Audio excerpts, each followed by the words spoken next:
Welcome to the All Out Leadership Podcast, hosted by Pastor Eric Lawson, where each episode is uniquely designed to help you live all out by bringing you practical leadership from a biblical perspective delivered in 10 minutes or less. So whether you're a business leader, serving in ministry, or simply looking to grow in your leadership, this podcast is for you.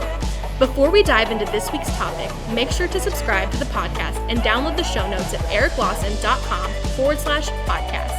And while you're at it, feel free to share the content on social media. Now, let's join Pastor Eric for this week's conversation. Welcome to another All Out Leadership Podcast, continuing great leadership content from the life of David. You're probably going, wow, I had no idea there was so much leadership material in the life of David.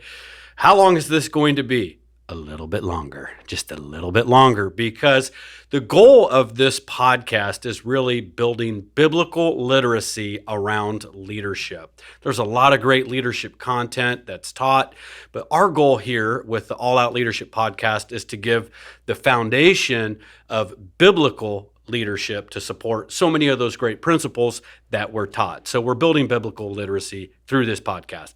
There was a father that was struggling with alcohol addiction, and he had been fighting it, and it was around Christmas time, and he was just feeling depressed. And so he slipped out while his family was distracted with all the things around the house, and he slipped out and started to walk in the snow to head down to a corner liquor store. And the snow was deep, and he'd take a footstep, and it would sink about a foot into the snow, and he just heard the sound of snow falling, his feet crunching.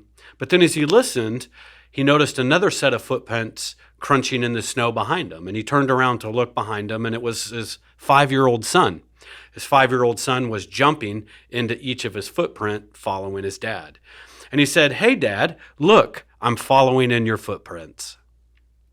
The father immediately sobered up and realized that if his son continued to follow in his footsteps, where it would ultimately lead his son. And from that moment on, his father never took another drink. He sobered up because the reality of his example and the impact that it was having on his family. The next leadership principle that we're going to see is leadership by example, and we see that in the life of David. 1 Samuel chapter 18, verse 14. In everything he did, he had great success because the Lord was with him. You may not be the brightest, smartest, have the most degrees or most networked, but if the Lord's with you, you're going to have great success. When Saul saw how successful he was afraid of him. But all Israel and Judah loved David because he led them in their campaigns. David was given a charge of a group of men, about 1,000 soldiers, and he was sent out in battle. Now, Saul was actually hoping that David would end up being killed because he was threatened by David's success. But David had great success wherever he went, and he would lead these troops into battle, much like a lot of military heroes are known for. General Patton was often known as leading his troops into battle. And so David was out front. He wasn't calling commands from a lazy boy back safe in the bunker. He was out front leading his troops. Leadership by example is the greatest form of leadership that we can have. I like what Albert Einstein said. He said, setting an example is not the main means of influencing others, it's the only means. There was a survey conducted by Opinion Research Corp, and they asked American workers to select the one trait that was most important for a person to lead them, and the number one ranked trait was leadership by example, second to strong ethics and morals. Paul echoes this to his young protege, Timothy, who is pastoring a church of Ephesus, which many theologians believe it could have been upward of 50,000 people in this Ephesus congregation that he was leading. And he says this, 1 Timothy chapter 4, verse 12, "Don't let anyone look down on you because you are young, but set an example to the believers in speech, in conduct, in love, in faith, and in purity." You've heard the saying, people don't do what we say, they do what we do. What we do is more important often than what we say. We can teach leadership, but here's a saying that we'll often use among our staff, and it's leadership is more caught than taught. Leadership is more caught than taught. I'm going to pass on as a reminder for some of you this might be new, 4 steps of leadership development that John Maxwell gives, and it's how you develop leaders. And he starts with this one, which is example. I do, you watch. So you're going to watch me, you're going to shadow me, I'm going to show you how we do whatever this particular task, whatever this particular function is. I'm just going to do it and you watch. The second thing is we're going to go ahead and just do it together.